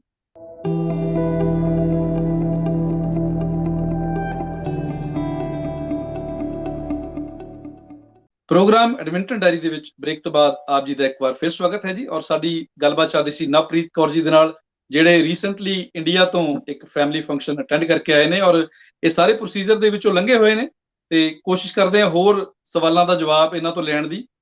ਜਿਵੇਂ ਆਪਣੀ ਗੱਲਬਾਤ ਚੱਲ ਰਹੀ ਸੀ ਨਵਪ੍ਰੀਤ ਕੌਰ ਜੀ ਹੋਟਲਾਂ ਦੇ ਬਾਰੇ, ਥੋੜੀ ਜਿਹੀ ਜਾਣਕਾਰੀ ਮੈਂ ਵੀ ਇਕੱਠੀ ਕੀਤੀ ਆ, ਆਪਣੇ ਦਰਸ਼ਕਾਂ ਨਾਲ ਸਾਂਝੀ ਕਰ ਲੈਂਦੇ ਆ ਕਿ ਅਲਬਰਟਾ ਦੇ ਵਿੱਚ ਜੀ ਗਵਰਨਮੈਂਟ ਨੇ ਜਿਹੜੇ ਆ 5 ਹੋਟਲ ਜਿਹੜੇ ਨੇ ਉਹ ਰਿਕਮੈਂਡ ਕੀਤੇ ਹੋਏ ਨੇ, ਆਥੋਰਾਈਜ਼ ਕੀਤੇ ਨੇ, ਔਰ ਇਹ ਜਿਹੜੇ ਹੋਟਲਸ ਨੇ, ਕੁਝ ਹੋਟਲਸ ਇਹਨਾਂ ਵਿੱਚੋਂ ਆਨਲਾਈਨ ਬੁਕਿੰਗ ਜਿਹੜੀ ਆ ਉਹ ਤੁਹਾਨੂੰ ਮੁਹੱਈਆ ਕਰਵਾਉਂਦੇ ਨੇ। ਇਸੇ ਤਰ੍ਹਾਂ ਬ੍ਰਿਟਿਸ਼ ਕੋਲੰਬੀਆ ਦੇ ਜਿਹੜੇ ਹੈਗੇ ਆ ਉਹ 18 ਹੋਟਲਸ ਜਿਹੜੇ ਲਿਸਟ ਕੀਤੇ ਨੇ, ਔਰ ਅੰਟਾਰੀਓ ਨੇ 20 ਹੋਟਲਸ ਕੀਤੇ ਨੇ ਜੀ, ਤੇ ਕਿਊਬੈਕ ਨੇ 14 ਹੋਟਲਸ ਜਿਹੜੇ ਆ ਉਹ ਗਵਰਨਮੈਂਟ ਦੇ ਆਥੋਰਾਈਜ਼ ਜਿਹੜੇ ਨੇ ਉਹ ਲਿਸਟ ਕੀਤੇ ਨੇ। ਇਹਨਾਂ ਦੇ ਜਿਵੇਂ ਆਪਾਂ ਗੱਲ ਕੀਤੀ ਸੀ ਕਿ ਰੇਟ ਜਿਹੜੇ ਨੇ, ਪ੍ਰਾਈਸਸ ਜਿਹੜੇ ਨੇ ਉਹ ਡਿਫਰੈਂਟ ਹੋ ਸਕਦੇ ਨੇ, ਔਰ ਉਹ ਪਰ ਰੂਮ ਨਹੀਂ ਪਰ ਪਰਸਨ ਤੁਹਾਨੂੰ ਚਾਰਜ ਕਰਦੇ ਨੇ। ਜਿਵੇਂ ਤੁਸੀਂ ਪ੍ਰਾਈਸਸ ਦੀ ਗੱਲ ਕਰ ਰਹੇ ਸੀਗੇ ਜੀ, ਮੈਂ ਵੀ ਥੋੜੀ ਜਿਹੀ ਇੱਥੇ ਸਰਚ ਕੀਤੀ ਆ। ਕੈਲਗਰੀ ਦੇ ਵਿੱਚ 1-2 ਹੋਟਲਸ ਨੇ, ਇੱਕ ਹੋਟਲ ਆ ਉਹਦਾ ਨਾਮ ਹੈਗਾ ਜੀ ਵੈਸਟਰਨ, ਔਰ 에ਅਰਪੋਰਟ ਦੇ ਨੇੜੇ ਹੋਟਲ ਆ। ਇਹਦੇ ਪ੍ਰਾਈਸਸ ਕੰਪੈਰੀਟਿਵਲੀ ਕਾਫੀ ਘੱਟ ਨੇ। ਸੋ ਉਹ ਦਰਸ਼ਕ ਜਿਹੜੇ ਅਜੇ ਪਲਾਨ ਕਰ ਰਹੇ ਨੇ ਇੰਡੀਆ ਤੋਂ ਆਉਣ ਬਾਰੇ, ਜਾਂ ਜਿਨ੍ਹਾਂ ਨੇ ਟਿਕਟਾਂ ਨਹੀਂ ਬੁੱਕ ਕਰਵਾਈਆਂ, ਅਗਰ ਤੁਸੀਂ ਕੈਲਗਰੀ ਬੁੱਕ ਕਰਵਾਓ ਤੇ ਇਸ ਹੋਟਲ ਦੇ ਵਿੱਚ ਚਾਰजेस ਕਾਫੀ ਘੱਟ ਨੇ, ਤੁਸੀਂ ਆਪਣੀ ਜੇਬ ਜਿਹੜੀ ਆ ਉਸ ਨੂੰ ਥੋੜਾ ਜਿਹਾ ਸੁੱਖ ਦੇ ਸਕਦੇ ਜੇ। ਇਹਦੇ ਅਕੋਰਡਿੰਗ ਜੀ, ਅਗਰ ਤੁਸੀਂ ਇੱਕ ਪਰਸਨ ਜੇ ਤੇ $515 ਤੱਕ ਉਹ ਚਾਰਜ ਕੀਤੇ ਜਾਣਗੇ 3 ਦਿਨਾਂ ਦੇ। ਅਗਰ ਤੁਸੀਂ 2 ਪਰਸਨ ਜੇ $720 ਦੇ ਕਰੀਬ। ਅਗਰ ਤੁਸੀਂ 3 ਜਾਣੇ ਜੇ ਤੇ 958, ਔਰ ਅਗਰ ਤੁਸੀਂ 4 ਜਾਣੇ ਜੇ ਤਾਂ ਲਗਭਗ $1200 ਜਿਹੜਾ ਵਾ ਉਹ ਤੁਹਾਨੂੰ ਪੇ ਕਰਨਾ ਪੈ ਸਕਦਾ ਹੈ। ਸੋ ਇਸੇ ਤਰ੍ਹਾਂ ਜੀ ਵੱਖ-ਵੱਖ ਹੋਟਲ ਜਿਹੜੇ ਨੇ ਉਹਨਾਂ ਨੇ ਪ੍ਰਾਈਸਸ ਜਿਹੜੇ ਨੇ ਉਹ ਡਿਫਰੈਂਟ ਨੇ। ਨਵਪ੍ਰੀਤ ਜੀ, ਤੁਸੀਂ ਦੱਸ ਰਹੇ ਸੀਗੇ ਕਿ ਹੋਟਲਸ ਦੇ ਵਿੱਚ ਜਿਹੜਾ ਪ੍ਰਾਈਸ ਸੀਗਾ ਤੁਹਾਡੇ ਕੋਲ $2300 ਦੇ ਲਗਭਗ ਚਾਰਜ ਕੀਤਾ ਗਿਆ। ਕੀ ਤੁਹਾਨੂੰ ਫੂਡ ਵਗੈਰਾ ਇਹਦੇ ਵਿੱਚ ਇਨਕਲੂਡਡ ਸੀ, ਜਾਂ ਹੋਰ ਕੀ ਸੇਵਾਵਾਂ ਇਹਦੇ ਵਿੱਚ ਇਨਕਲੂਡਡ ਸੀ? ਫੂਡ ਕਿਵੇਂ ਦਾ ਸੀਗਾ? ਸਾਡੇ ਕੁਝ ਦਰਸ਼ਕ ਇਹ ਵੀ ਜਾਣਨਾ ਚਾਹੁੰਦੇ ਨੇ ਕਿ ਕੀ ਤੁਹਾਨੂੰ ਆਪਣੀ ਇੱਛਾ ਦੇ ਅਕੋਰਡਿੰਗਲੀ ਫੂਡ ਮਿਲ ਜਾਂਦਾ ਜੀ? ਜੀ ਮਨਜੀਤ ਜੀ, ਇਹਦੇ ਵਿੱਚ ਇੱਕ ਤਾਂ ਆਪਾਂ ਨੂੰ ਫੂਡ ਇਨਕਲੂਡ ਹੈਗਾ, ਔਰ ਸੈਕੰਡ ਇਹਦੇ ਵਿੱਚ ਟਰਾਂਸਪੋਰਟ ਇਨਕਲੂਡ ਹੈਗੀ ਆ। ਜਿਹੜਾ ਫੂਡ ਹੈਗਾ ਉਹਦੇ ਵਿੱਚ ਥੋੜੀਆਂ ਜਿਹੀਆਂ ਆਪਸ਼ਨਸ ਉਹਨਾਂ ਨੇ ਰੱਖੀਆਂ ਹੋਈਆਂ ਨੇ, ਜਿਵੇਂ ਆਪਾਂ ਨੂੰ ਇੰਡੀਅਨਸ ਨੂੰ ਹੁੰਦਾ ਕਿ ਇੰਡੀਅਨ ਫੂਡ ਹੋਵੇ, ਸੋ ਇੰਡੀਅਨ ਫੂਡ ਵੀ ਉਹਨਾਂ ਕੋਲੇ ਆਪਸ਼ਨ ਹੈਗੀ ਆ, ਜਿਹਦੇ ਵਿੱਚ ਸਬਜ਼ੀਆਂ ਹੁੰਦੀਆਂ ਗੀਆਂ। ਲੰਚ ਔਰ ਡਿਨਰ ਦੇ ਵਿੱਚ 2 ਸਬਜ਼ੀਆਂ ਮਿਲ ਜਾਂਦੀਆਂ, ਰਾਈਸ ਹੈਗੇ ਨੇ, ਇੱਕ ਚਪਾਤੀ ਮਿਲਦੀ ਹੈਗੀ ਆ ਉਹਦੇ ਵਿੱਚ। ਸੋ ਇਹ ਚੀਜ਼ ਹੈਗੀ ਆ। ਪਲੱਸ ਉਹਦੇ ਵਿੱਚ ਤੁਹਾਨੂੰ ਆਪਸ਼ਨਸ ਖੁਦ ਦੇਣੀਆਂ ਪੈਂਦੀਆਂ। ਸਾਨੂੰ ਜਿਹੜਾ ਹੈਗਾ ਉਹਨਾਂ ਨੇ ਫਾਰਮ ਦਿੱਤੇ ਸੀਗੇ 3, ਇੱਕ ਉਹਦੇ ਵਿੱਚ ਪੂਰਾ ਮੈਨਿਊ ਸੀ ਜਿਹਦੇ ਵਿੱਚ ਜੀ ਆਪਾਂ ਨੂੰ ਟਿਕ ਮਾਰਕ ਕਰਕੇ ਸਾਨੂੰ ਉਹਨਾਂ ਨੂੰ ਕਿਹਾ ਸੀਗਾ ਕਿ 3 ਵਜੇ ਤੋਂ ਪਹਿਲਾਂ ਪਹਿਲਾਂ ਤੁਸੀਂ ਡੋਰ ਤੋਂ ਸਲਾਈਡ ਕਰ ਦੇਣਾ, ਕਿਉਂਕਿ ਆਪਾਂ ਬਾਹਰ ਨਹੀਂ ਨਿਕਲ ਸਕਦੇ। ਜੀ ਜੇਕਰ ਕਹਿੰਦੇ 3 ਵਜੇ ਤੱਕ ਤੁਸੀਂ ਨਹੀਂ ਭੇਜਿਆ ਇਹ ਤਾਂ ਤੁਹਾਨੂੰ ਫੂਡ ਮਿਲੂਗਾ ਨਹੀਂ ਫਿਰ। ਸੋ ਅੱਛਾ ਜੀ ਉਹ ਇੱਕ ਆਪਸ਼ਨ ਸੀਗੀ ਕਿ ਉਹ ਆਪਾਂ ਉਹਨਾਂ ਨੂੰ ਦੱਸਣਾ ਸੀਗਾ। ਬਾਕੀ ਜੇ ਕਹੀਏ ਆਪਾਂ ਚਾਹ ਵਗੈਰਾ ਕਾਫੀ ਉਹਦੀ ਕੋਈ ਸਾਨੂੰ ਆਪਸ਼ਨ ਨਹੀਂ ਸੀਗੀ। ਜੀ ਫੂਡ ਦੇ ਵਿੱਚ ਇਹੀ ਸੀਗਾ ਆਪਣਾ। ਪਲੱਸ ਟਰਾਂਸਪੋਰਟ ਦਾ ਮੈਂ ਆਲਰੇਡੀ ਦੱਸਿਆ ਹੈਗਾ ਕਿ ਉਹਨਾਂ ਨੇ ਉਹਨਾਂ ਦੇ ਸ਼ਟਲਸ ਹੈਗੇ ਆ, ਜਾਂ ਫਿਰ ਜੇ ਤੁਸੀਂ ਟੈਕਸੀ ਤੇ ਵੀ ਆਉਣੇ ਆ ਤੁਹਾਨੂੰ ਪੇ ਕਰ ਦਿੰਦੇ ਆ ਉਹ। ਸੇਮ ਜਦੋਂ ਆਪਾਂ ਜਾਣਾ ਹੈਗਾ ਉਹਦਾ ਵੀ ਸੇਮ ਪ੍ਰੋਸੀਜਰ ਹੈਗਾ। ਤੁਸੀਂ ਬਾਏ ਸ਼ਟਲ ਵੀ ਜਾ ਸਕਦੇ ਹੋ ਔਰ ਤੁਸੀਂ ਟੈਕਸੀ ਬਾਈ ਕਰਾ ਕੇ ਟੈਕਸੀ ਵੀ ਵੀ ਜਾ 에ਅਰਪੋਰਟ ਸਕਦੇ। ਤੇ ਜਾ ਸਕਦੇ ਹੋ। ਜਿਵੇਂ ਤੁਸੀਂ ਜ਼ਿਕਰ ਕੀਤਾ ਵੀ ਫੂਡ ਦੇ ਵਿੱਚ ਥੋੜੀ ਲਿਮਟਿਡ ਜੀ ਚੁਆਇਸ ਹੁੰਦੀ ਹੈ। ਇੱਕ ਹਾਂਜੀ ਮੈਂ ਹੋਰ ਹਾਂਜੀ ਚੀਜ਼ ਦੱਸਣਾ ਚਾਹੁੰਦੀ ਸੀ ਮਨਜੀਤ ਜੀ ਕਿ ਨਾ ਜਿਵੇਂ ਅਸੀਂ ਮਾਰਨਿੰਗ 7 ਵਜੇ ਉਤਰੇ ਸੀ, ਸਾਡਾ ਜੀ ਜਿਹੜੇ ਅਸੀਂ ਅਰਾਈਵ ਕੀਤੇ 7 ਵਜੇ ਮਾਰਨਿੰਗ ਦੇ ਵਿੱਚ, ਔਰ ਅਸੀਂ 10:30 ਤੱਕ ਹੋਟਲ ਪਹੁੰਚ ਗਏ ਸੀਗੇ। ਸਾਨੂੰ ਇੱਕ ਪ੍ਰੋਬਲਮ ਆਈ ਕਿਉਂਕਿ ਜਦੋਂ ਆਪਾਂ ਹੋਟਲਸ ਪਹੁੰਚਦੇ ਹੈਗੇ ਆ ਉਹ ਕਹਿੰਦੇ ਆ ਕਿ ਤੁਹਾਡਾ ਜਿਹੜਾ ਫੂਡ ਹੈਗਾ ਉਹ ਡਿਨਰ ਤੋਂ ਸਟਾਰਟ ਹੋਊਗਾ। ਅੱਛਾ ਜੀ ਕਿਉਂਕਿ ਸਾਨੂੰ ਫਲਾਈਟਸ ਦੇ ਵਿੱਚ ਵੀ ਇਹ ਪ੍ਰੋਬਲਮ ਆਈ ਕਿ ਫਲਾਈਟਸ ਦੇ ਵਿੱਚ ਵੀ ਉਹ ਪ੍ਰੋਪਰ ਫੂਡ ਨਹੀਂ ਦੇ ਰਹੇ। ਸਿਰਫ ਵਨ ਟਾਈਮ ਤੁਹਾਨੂੰ ਫੂਡ ਮਿਲਦਾ। 15 ਆਵਰਸ ਦੀ ਸਾਡੀ ਫਲਾਈਟ ਸੀ ਤਾਂ ਸਾਨੂੰ ਹਮ ਸਿਰਫ ਇੱਕ ਵਾਰੀ ਫੂਡ ਉਹਨਾਂ ਤੋਂ ਮਿਲਿਆ ਸੀਗਾ ਔਰ ਉਸ ਤੋਂ ਬਾਅਦ ਕੋਈ ਫੂਡ ਨਹੀਂ ਸੀਗਾ। ਪਲੱਸ ਇੱਥੇ ਆ ਕੇ ਵੀ ਸੇਮ ਪ੍ਰੋਬਲਮ ਆ ਰਹੀ ਆ। ਸੋ ਇਹਦੇ 'ਚ ਮੇਰਾ ਦੱਸਣ ਦਾ ਮਕਸਦ ਇਹ ਹੈਗਾ ਕਿ ਜੇਕਰ ਆਪਾਂ ਨੂੰ ਹੁੰਦਾ, ਕਈ ਵਾਰ ਇਹ ਹੁੰਦਾ ਕਿ ਕੋਈ ਪੇਸ਼ੈਂਟ ਹੁੰਦੇ ਜਾਂ ਸ਼ੂਗਰ ਦੇ ਜਿਨ੍ਹਾਂ ਨੂੰ ਥੋੜੇ ਥੋੜੇ ਟਾਈਮ ਬਾਅਦ ਫੂਡ ਚਾਹੀਦਾ, ਉਹ ਜਾਂ ਤਾਂ ਆਪਣਾ ਨਾਲ ਲੈ ਕੇ ਚੱਲਣ।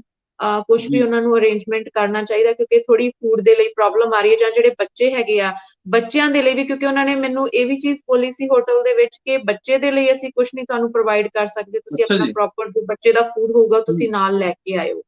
ਸੋ ਮਿਲਕ ਐਂਡ ਫੂਡ ਤੁਸੀਂ ਖੁਦ ਅਰੇਂਜ ਕਰਨਾ ਵਾ। ਜੀ ਇੱਕ ਹੋਰ ਸਵਾਲ ਸੀਗਾ ਜੀ, ਅਗਰ ਤੁਸੀਂ ਹੋਟਲ ਦਾ ਫੂਡ ਲਾਈਕ ਨਹੀਂ ਕਰਦੇ, ਕੀ ਤੁਹਾਡੇ ਕੋਲ ਹਾਂਜੀ। ਆਪਸ਼ਨ ਹੈਗੀ ਤੁਸੀਂ ਬਾਏ ਸਕਿਪ ਦੀ ਡਿਸ਼ਸ ਜਾਂ ਬਾਏ ਉਬਰ ਈਟ ਕੁਝ ਬਾਹਰੋਂ ਮੰਗਵਾ ਸਕੋ? ਬਿਲਕੁਲ ਬਿਲਕੁਲ ਜੀ। ਜੇਕਰ ਆਪਾਂ ਥੋੜੀ ਬਹੁਤ ਗਰੋਸਰੀ ਵੀ ਲੈਣੀ ਹੈਗੀ ਉਹ ਵੀ ਆਪਾਂ ਮੰਗਵਾ ਸਕਦੇ ਹਾਂ ਉਬਰ ਈਟ ਜਾਂ ਸਕਿਪ ਤੋਂ। ਸਾਰੇ ਜਿੰਨੇ ਵੀ ਆਨਲਾਈਨ ਜੋ ਡਿਲੀਵਰ ਕਰਦੇ ਹੈਗੇ ਆ ਉਹ ਆਪਾਂ ਡਿਲੀਵਰੀ ਹਮ ਲੈ ਸਕਦੇ ਹੈਗੇ ਆ। ਫਿਰ ਉਹ ਫੂਡ ਤੁਹਾਡਾ ਜਿਹੜਾ ਹੈਗਾ ਡੋਰ ਤੇ ਰੱਖ ਕੇ ਚਲੇ ਜਾਂਦੇ। ਵੈਸੇ ਆਪਾਂ ਆਨਲਾਈਨ ਜਿਹੜਾ ਹੈਗਾ ਉਹ ਪੇ ਕਰ ਦਿੰਦੇ ਆ। ਸੋ ਇਹ ਆਪਸ਼ਨ ਹੈਗੀ ਆ। ਸੋ ਇੱਕ ਇੰਨਾ ਕੁ ਉਹਨਾਂ ਨੇ ਇਹ ਆਪਸ਼ਨ ਦਿੱਤੀ ਆ ਕਿ ਜੇ ਸਾਨੂੰ ਕੋਈ ਪ੍ਰੋਬਲਮ ਆਉਂਦੀ ਹੈਗੀ ਜਾਂ ਕੋਈ ਵੀ ਚੀਜ਼ ਚਾਹੀਦੀ ਆ ਫੂਡ ਤੋਂ ਬਿਨਾਂ ਵੀ ਕੁਝ ਚਾਹੀਦਾ, ਤੁਸੀਂ ਡਿਲੀਵਰ ਕਰਵਾ ਸਕਦੇ ਹੋ ਹੋਟਲ ਦੇ ਵਿੱਚ। ਠੀਕ ਹੈ ਜੀ। ਔਰ ਜਿਵੇਂ ਤੁਸੀਂ ਜ਼ਿਕਰ ਕੀਤਾ ਸੀਗਾ ਕਿ 3 ਦਿਨ ਦਾ ਜਾਂ 72 ਘੰਟਿਆਂ ਦੇ ਤੁਹਾਨੂੰ ਚਾਰजेस ਪੂਰੇ ਪੇ ਕਰਨੇ ਪੈਂਦੇ ਨੇ ਇਨ ਐਡਵਾਂਸ। ਜੀ ਜੀ ਇਨ ਕੇਸ ਤੁਹਾਡਾ ਜਿਹੜਾ ਨੈਗੇਟਿਵ ਰਿਪੋਰਟ ਆ ਜੀ 1 ਦਿਨ ਦੇ ਵਿੱਚ ਹੀ ਆ ਗਈ, ਹਾਂਜੀ ਤੁਸੀਂ ਉਸੇ ਦਿਨ ਘਰੇ ਵਾਪਸ ਜਾਣਾ ਚਾਹੁੰਦੇ ਜੇ ਜਾਂ ਜਿੱਥੇ ਤੁਸੀਂ ਕੁਆਰੰਟਾਈਨ ਆਪਣਾ ਪਲਾਨ ਕੀਤਾ ਜੇ ਉੱਥੇ ਤੁਸੀਂ ਜਾਣਾ ਜੀ ਚਾਹੁੰਦੇ ਜੇ, ਕੀ ਜੀ। ਉਹ ਜਿਹੜਾ ਪੈਸਾ ਤੁਸੀਂ ਪੇ ਕੀਤਾ ਵਾ ਉਹ ਰਿਫੰਡੇਬਲ ਹੈਗਾ? ਨਹੀਂ ਮਨਜੀਤ ਜੀ, ਇਹ ਟੋਟਲੀ ਜਿਹੜਾ ਨਾਨ ਰਿਫੰਡੇਬਲ ਹੈ। ਸਾਡਾ ਹੂੰ ਜਿਹੜਾ ਟੈਸਟ ਹੋਇਆ ਸੀਗਾ ਕੋਵਿਡ ਟੈਸਟ, ਇਹ ਸਾਡਾ 9 ਵਜੇ ਹੋਇਆ 10 ਤਰੀਕ ਨੂੰ, 10 ਮਾਰਚ ਨੂੰ ਅਸੀਂ ਲੈਂਡ ਕੀਤੇ ਆ।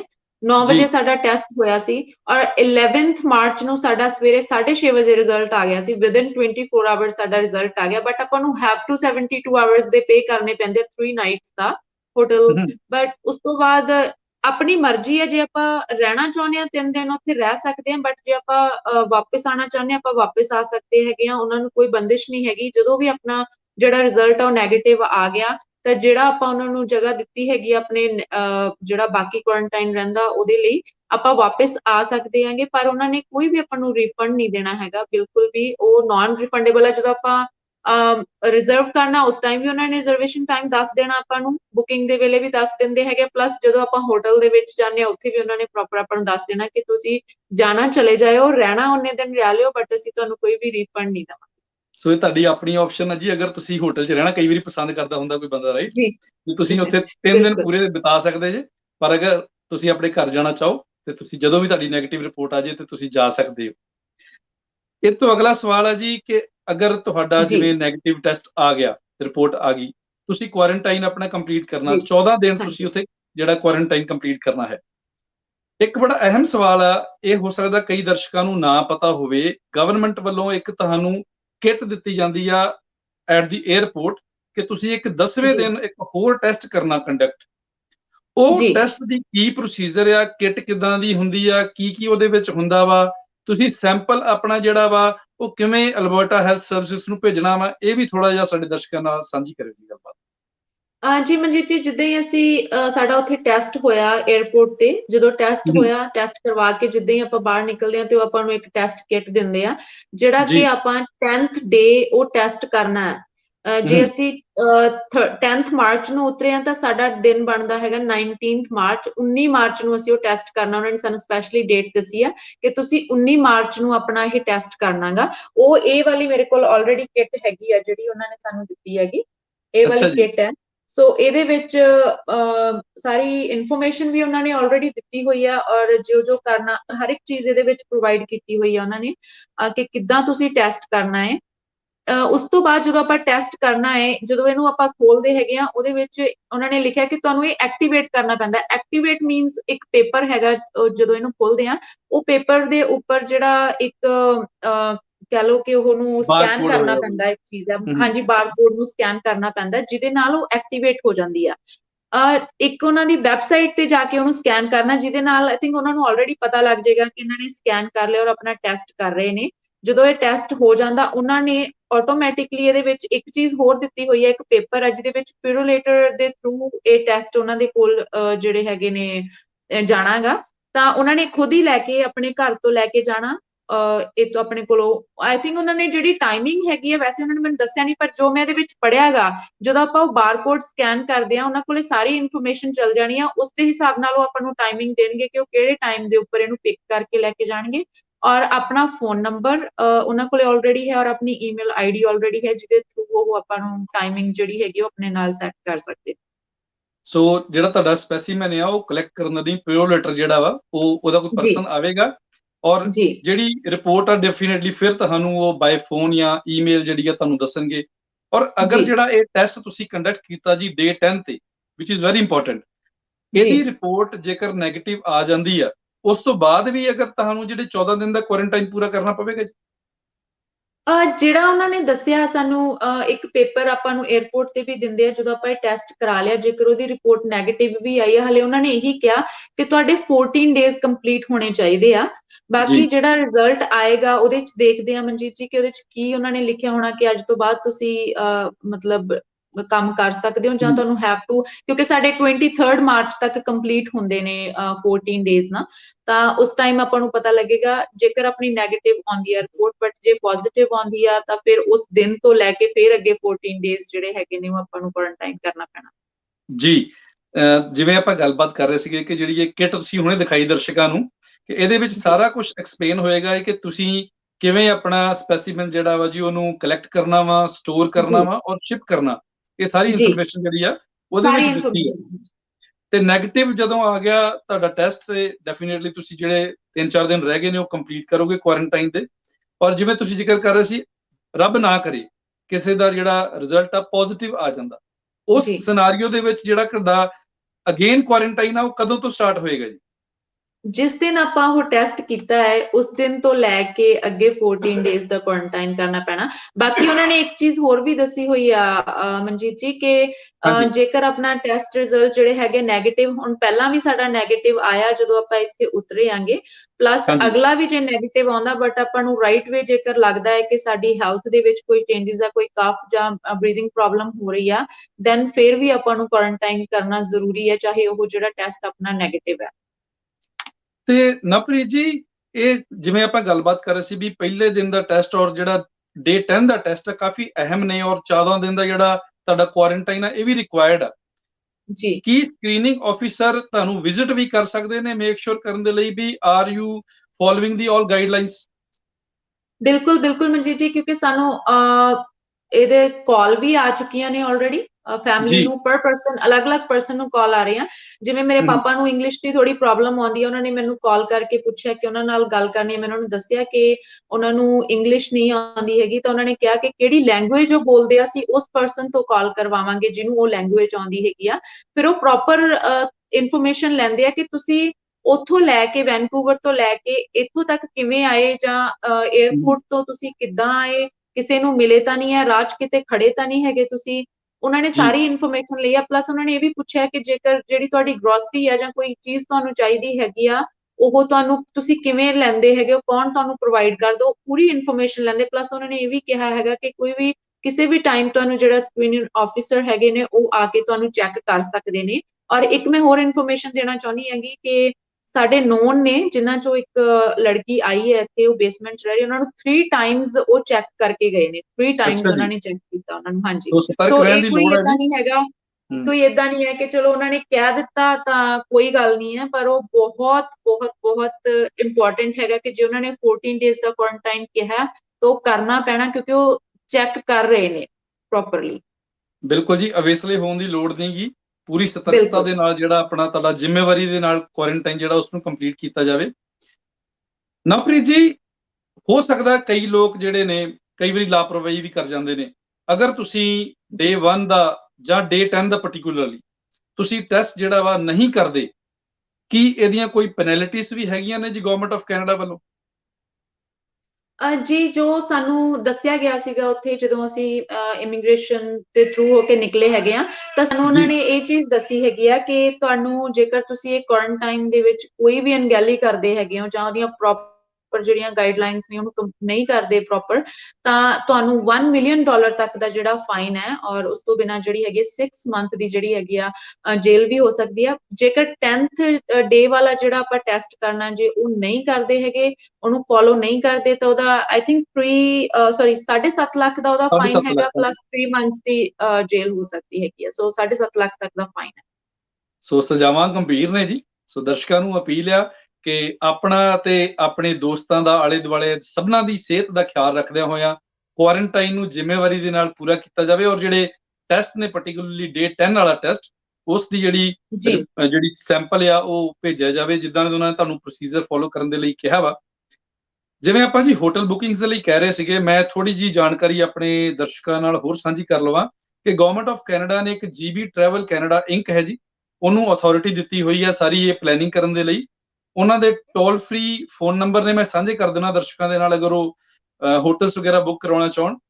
ਸੋ ਨਾਰਥ ਅਮਰੀਕਾ ਦੇ ਵਿੱਚ ਜਿਹੜਾ ਫੋਨ ਨੰਬਰ ਹੈ ਜੀ ਉਹ ਹੈ 1800-294-8253। ਸੋ 1800-294-8253। ਔਰ ਜਿਹੜੇ ਆਊਟਸਾਈਡ ਆਫ ਨਾਰਥ ਅਮਰੀਕਾ ਨੇ ਉਹਨਾਂ ਦੇ ਲਈ ਫੋਨ ਨੰਬਰ ਹੈ 1613-830-2992 1613-830-2992। ਸੋ ਇਹਨਾਂ ਫੋਨ ਨੰਬਰ ਤੇ ਤੁਸੀਂ ਸੰਪਰਕ ਕਰ ਸਕਦੇ ਜੀ, ਔਰ ਆਪਣੇ ਹੋਟਲਸ ਵਗੈਰਾ ਜਿਹੜੇ ਨੇ ਬੁੱਕ ਕਰਵਾ ਸਕਦੇ ਜੀ। ਨਵਪ੍ਰੀਤ ਜੀ, 에ਅਰਲਾਈਨਸ ਨੂੰ ਲੈ ਕੇ ਕੁਝ ਹੋਰ ਵੀ ਤੁਹਾਡੀ ਨੂੰ ਕੋਈ ਪਰੇਸ਼ਾਨੀਆਂ ਆਈਆਂ, ਉਹ ਵੀ ਸਾਡੇ ਦਰਸ਼ਕਾਂ ਨਾਲ ਸਾਂਝੀਆਂ ਕਰ ਸਕਦੇ ਜੀ ਤੁਸੀਂ। ਜੀ ਮਨਜੀਤ ਜੀ, 에ਅਰਲਾਈਨ ਨੂੰ ਲੈ ਕੇ ਕਾਫੀ ਪਰੇਸ਼ਾਨੀਆਂ ਸਭ ਨੂੰ ਆ ਰਹੀਆਂ ਹੈਗੀਆਂ। ਪਹਿਲਾਂ ਤਾਂ ਜਿਹੜੀ ਹੈ ਸਾਡੀ ਫਲਾਈਟ ਇੰਡੀਆ ਤੋਂ ਲੈ ਕੇ ਕੈਨੇਡਾ ਤੱਕ, ਵੈਨਕੂਵਰ ਤੱਕ ਸੀਗੀ, 에ਅਰ ਇੰਡੀਆ 'ਚ ਅਸੀਂ ਟਰੈਵਲ ਕੀਤਾ। ਸੋ ਜੀ, ਉਹਦੇ ਵਿੱਚ ਕੀ ਹੈਗਾ ਕਿ ਕਰੂ ਜ਼ਿਆਦਾ ਤੁਹਾਡੇ ਨਾਲ ਮਤਲਬ ਕੰਟੈਕਟ ਦੇ ਵਿੱਚ ਨਹੀਂ ਰਹਿੰਦਾ, ਕਿਉਂਕਿ ਬਿਕਾਜ਼ ਆਫ ਕੋਵਿਡ ਉਹ ਬਿਲਕੁਲ। ਜ਼ਿਆਦਾਤਰ ਤੁਹਾਨੂੰ ਉੱਥੇ ਮਿਲਣਗੇ ਨਹੀਂ ਜਿਵੇਂ ਪਹਿਲਾਂ ਹੁੰਦੇ ਸੀਗੇ। ਬਹੁਤ ਜਿਵੇਂ ਫਰਸਟ ਜਿਵੇਂ ਆਪਾਂ ਜਾ ਕੇ ਸੀਟਾਂ ਤੇ ਬੈਠਦੇ ਆ, ਉਹਨਾਂ ਨੇ ਇੱਕ ਪੈਕੇਟ ਬਣਾਏ ਹੋਏ ਨੇ ਫੂਡ ਦੇ, ਜਿਹਦੇ ਵਿੱਚ ਚਿਪਸ ਵਗੈਰਾ ਏਦਾਂ ਦੀਆਂ ਚੀਜ਼ਾਂ ਹੀ ਨੇ, ਉਹ ਤੁਹਾਡੀਆਂ ਸੀਟਸ ਦੇ ਉੱਤੇ ਆਲਰੇਡੀ ਪਏ ਹੁੰਦੇ ਨੇ। ਉਸ ਤੋਂ ਬਾਅਦ 6-7 ਘੰਟੇ ਬਾਅਦ ਤੁਹਾਨੂੰ 6-7 ਘੰਟੇ ਬਾਅਦ ਜਾਂ 8 ਘੰਟੇ ਬਾਅਦ ਤੁਹਾਨੂੰ ਉਹ ਤੁਹਾਡਾ ਫੂਡ ਇੱਕ ਵਾਰੀ ਦੇ ਕੇ ਜਾਂਦੇ ਹੈਗੇ। ਸੋ ਉਹ ਤੁਹਾਨੂੰ ਦੇ ਦੇਣਾ, ਉਹਨਾਂ ਨੇ ਪ੍ਰੋਵਾਈਡ ਕਰ ਦੇਣਾ। ਉਦੋਂ ਬਿਨਾਂ ਤੁਹਾਨੂੰ ਕੋਈ ਚੀਜ਼ ਉਹਨਾਂ ਨੇ ਉੱਥੇ ਪ੍ਰੋਵਾਈਡ ਨਹੀਂ ਕਰਨੀ, ਜਿਵੇਂ ਪਹਿਲਾਂ ਆਉਂਦੇ ਸੀਗੇ ਕੋਈ ਚਾਹ ਵਗੈਰਾ, ਕਾਫੀ, ਕੋਈ ਜੂਸ, ਕੁਛ ਵੀ ਨਹੀਂ ਉਹ ਉੱਥੇ ਦੇ ਰਹੇ ਤੁਹਾਨੂੰ। ਸੋ ਪਿੱਛੇ ਜਾ ਕੇ ਆਪਾਂ ਲੈ ਕੇ ਆ ਸਕਦੇ ਹਾਂ ਥੋੜਾ ਬਹੁਤ, ਬਟ ਜ਼ਿਆਦਾ ਨਹੀਂ। ਉਹ ਕਹਿ ਰਹੇ ਨੇ ਕਿ ਤੁਸੀਂ ਸਾਡੇ ਕੋਲ ਜ਼ਿਆਦਾਤਰ ਆਓ ਨਾ। ਔਰ ਸੈਕਿੰਡ ਇਹ ਹੈ ਕਿ ਮੇਨ ਜਿਹੜੀ ਪ੍ਰੋਬਲਮ ਬੱਚਿਆਂ ਜਿਨ੍ਹਾਂ ਕੋਲ ਬੱਚੇ ਹੈਗੇ ਉਹਨਾਂ ਨੂੰ ਪ੍ਰੋਬਲਮ ਆ ਰਹੀ ਹੈ, ਕਿਵੇਂ ਬੱਚਿਆਂ ਦੇ ਦੁੱਧ ਬਣਾਉਣੇ, ਆਪਾਂ ਬੋਟਲਸ ਵਗੈਰਾ ਚਾਹੀਦੀਆਂ ਹੁੰਦੀਆਂ ਹੈਗੀਆਂ। ਸੋ ਮੇਰੇ ਜੀ, ਨਾਲ ਇਹ ਪ੍ਰੋਬਲਮ ਆਈ। ਵੈਸੇ ਤਾਂ ਮੈਂ ਕਾਫੀ ਬੋਟਲਸ ਲੈ ਕੇ ਰੱਖੀਆਂ ਸੀਗੀਆਂ, ਪਰ ਜਦੋਂ ਉਹਨਾਂ ਨੂੰ ਵਾਸ਼ ਕਰਨਾ ਸੀਗਾ, ਉਹਨਾਂ ਨੇ ਮੈਨੂੰ ਵਾਸ਼ ਨਹੀਂ ਕਰਕੇ ਦਿੱਤੀਆਂ। ਕਹਿੰਦੇ ਤੁਸੀਂ ਵਾਸ਼ਰੂਮ 'ਚ ਜਾ ਕੇ ਵਾਸ਼ ਕਰ ਸਕਦੇ ਹੋਗੇ। ਸੋ ਮੈਨੂੰ ਵਿਚ ਇਜ਼ ਇਹ ਨਾਟ ਕਾਫੀ ਪ੍ਰੋਬਲਮ ਸੇਫ। ਆਈ। ਔਰ ਜੀ, ਸੋ ਇਹ ਸੇਫਟੀ ਨਹੀਂ ਹੈਗੀ ਹੈ ਨਾ। ਆਪਾਂ ਵੈਸੇ ਵੀ ਵਾਸ਼ਰੂਮ ਦੇ ਵਿੱਚ ਬੱਚਿਆਂ ਦੇ ਲਈ ਕੋਈ ਵੀ, ਔਰ ਆਪਾਂ ਦੇਖਦੇ ਹਾਂ ਕਿ 에ਅਰਲਾਈਨਸ ਦੇ ਵਿੱਚ ਜਿਹੜੇ ਵਾਸ਼ਰੂਮ ਹੈਗੇ ਉਹ ਜ਼ਿਆਦਾ ਸਾਫ਼ ਨਹੀਂ ਹੁੰਦੇਗੇ।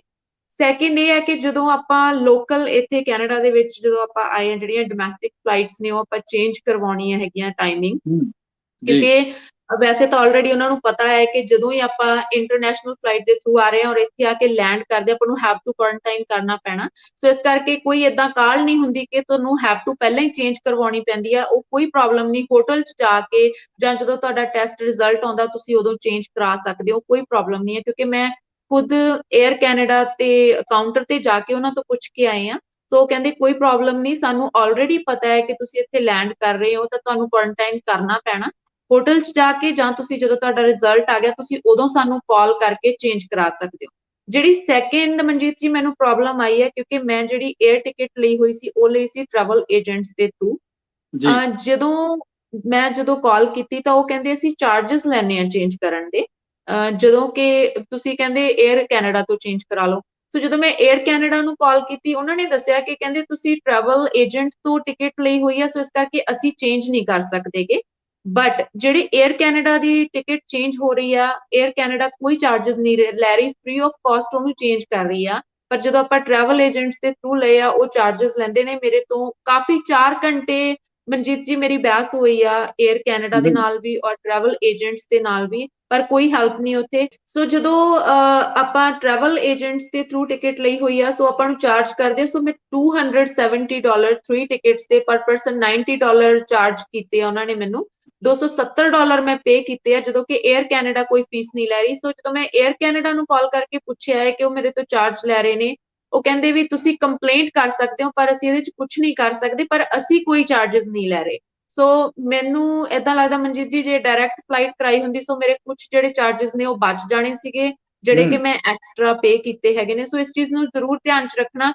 ਪਹਿਲੀ ਗੱਲ ਤਾਂ ਇਹ ਹੈ ਮਨਜੀਤ ਜੀ, ਕਿਉਂਕਿ ਜਿਹੜੀ ਆਪਣੀ ਡੋਮੈਸਟਿਕ ਫਲਾਈਟ ਹੈ ਇਹਨੂੰ ਆਪਾਂ ਆਪਣੇ ਟਰੈਵਲ ਤੋਂ ਪਹਿਲਾਂ ਚੇਂਜ ਕਰਾ ਹੀ ਨਹੀਂ ਸਕਦੇਗੇ, ਕਿਉਂਕਿ ਜਦੋਂ ਆਪਾਂ ਇੱਥੇ ਉਤਰਦੇ ਹਾਂ ਪਹਿਲੀ ਗੱਲ ਤਾਂ ਆਪਾਂ ਨੂੰ ਇਹ ਨਹੀਂ ਪਤਾ ਕਿ ਆਪਣੇ ਟੈਸਟ ਦਾ ਰਿਜ਼ਲਟ ਕਦੋਂ ਆਊਗਾ, ਔਰ ਸੈਕਿੰਡ ਜੀ ਆਪਾਂ ਨੂੰ ਜੇ ਆਪਾਂ 72 ਆਵਰਸ ਬਾਅਦ ਹੀ ਚੇਂਜ ਕਰਵਾ ਵੀ ਲੈਂਦੇ ਆ ਚਲੋ ਪਹਿਲਾਂ, ਪਰ ਆਪਾਂ ਨੂੰ ਇਹ ਨਹੀਂ ਪਤਾ ਕਿ ਸਾਡਾ ਟੈਸਟ ਜਿਹੜਾ ਹੈਗਾ ਉਹ ਨੈਗੇਟਿਵ ਆਉਣਾ ਜਾਂ ਪੋਜ਼ਿਟਿਵ ਆਉਣਾ। ਸੋ ਉੱਥੇ ਪੈਨਿਕ ਹੋਣ ਦੀ ਜ਼ਰੂਰਤ ਨਹੀਂ ਹੈਗੀ, ਉਹਨਾਂ ਨੂੰ ਆਲਰੇਡੀ ਪਤਾ ਹੈ ਜਦੋਂ ਹੀ ਆਪਣਾ ਰਿਜ਼ਲਟ ਇੱਥੇ ਆ ਕੇ ਨੈਗੇਟਿਵ ਆ ਗਿਆ ਉਸ ਟਾਈਮ ਆਪਾਂ ਉਹਨਾਂ ਨੂੰ ਕਾਲ ਕਰਕੇ ਫਲਾਈਟ ਚੇਂਜ ਕਰਾ ਸਕਦੇ ਹਾਂ।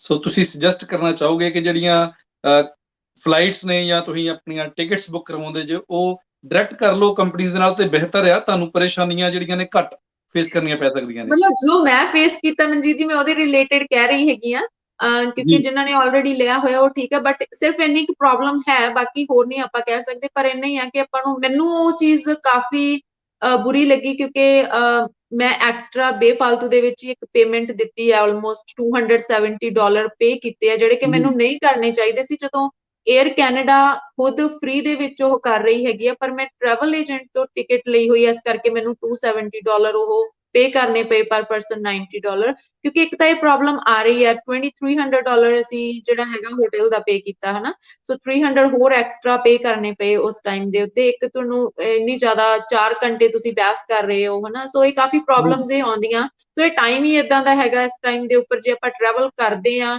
ਤਾਂ ਇੰਨੀਆਂ ਕੁ ਜੀ ਪ੍ਰੋਬਲਮ ਆਪਾਂ ਨੂੰ ਫੇਸ ਕਰਨੀਆਂ ਪੈਂਦੀਆਂ ਨੇ। ਸੋ ਮੈਂ ਸਭ ਤੋਂ ਪਹਿਲਾਂ ਤਾਂ ਇਹੀ ਕਹੂੰਗੀ ਕਿ ਜੇਕਰ ਆਪਣਾ ਜ਼ਰੂਰੀ ਨਹੀਂ ਹੈਗਾ ਤਾਂ ਟਰੈਵਲ ਨਾ ਕੀਤਾ ਜਾਵੇ, ਉਹ ਜ਼ਿਆਦਾ ਬੈਟਰ ਹੈ। ਕਿਉਂਕਿ ਮੈਨੂੰ ਲੱਗਦਾ ਕਿ ਥੋੜੇ ਟਾਈਮ ਤੱਕ ਇਹ ਸਾਰਾ ਠੀਕ ਹੋ ਜਾਏਗਾ, ਬਟ ਉਹਨਾਂ ਟਾਈਮ ਜੇ ਹੋ ਸਕਦਾਗਾ ਕਿ ਜ਼ਰੂਰੀ ਨਹੀਂ ਹੈਗਾ ਤਾਂ ਟਰੈਵਲ ਨਾ ਕੀਤਾ ਜਾਵੇ। ਕਿਉਂਕਿ ਮੇਰੇ ਤੋਂ ਇਹ ਗਲਤੀ ਹੋਈ ਹੈ ਮਨਜੀਤ ਜੀ ਕਿ ਉਸ ਟਾਈਮ ਸਾਨੂੰ ਨਹੀਂ ਪਤਾ ਸੀਗਾ ਕਿ ਇਹ ਜਿਹੜੀਆਂ ਚੀਜ਼ਾਂ ਹੈਗੀਆਂ ਨੇ ਇਹ ਸਟਾਰਟ ਹੋਣ ਵਾਲੀਆਂ ਨੇ, ਕਿਉਂਕਿ ਅਸੀਂ ਜਨਵਰੀ ਦੇ ਵਿੱਚ ਚਲੇ ਗਏ ਸੀਗੇ ਤਾਂ ਇਹਨਾਂ ਨੇ ਜਿਹੜੀਆਂ ਇਹ ਚੇਂਜਸ ਕੀਤੀਆਂ ਉਹ 21 ਫੈਬਰੂਅਰੀ ਤੋਂ ਕੀਤੀਆਂ। ਸੋ ਮੇਬੀ ਜੇ ਮੈਨੂੰ ਇਹ ਚੀਜ਼ ਪਤਾ ਹੁੰਦੀ ਕਿ ਅਸੀਂ ਬੱਚੇ ਨੂੰ ਲੈ ਕੇ ਮੇਬੀ ਨਾ ਟਰੈਵਲ ਕਰਦੇ।